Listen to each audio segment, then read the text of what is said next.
Na sa likod natin, hawak niya na yung Costa cruise ship, hawak na magsaysayan, no? Ayan po yung trabaho natin.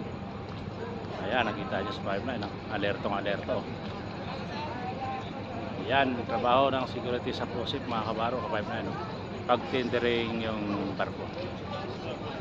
Ayan, kailangan alerto ka dyan bago mo pasakayin sa tender yung pasahero. Kailangan check mo yung mga ID nila.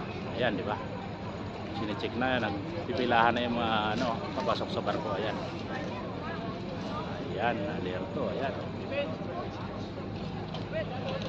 na, ayan yung trabaho. Ayan, alerto si 59, no? Sa likod natin, no? Tutok yan, bawal makalusot yung story dyan. Ayan, no? Kita nyo sa 59 na sa likod. Yan yung trabaho natin sa cruise ship. Ayan mga kabaro, ka 59, no? Ayan ang trabaho sa barko. Princess Cruises, hawak na magsay-say ito. Sa gusto mag-apply, ayan, pwede kayo mag-apply dyan. Ayan ang trabaho pag tendering. Napakaraming tao. Tiyan mo yan, ang lawak ng pila. Pila yan, isa-isa.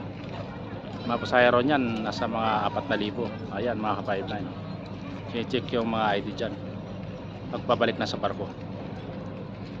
Ayan, di ba? Kita nyo naman, daming tao. Babalikan na.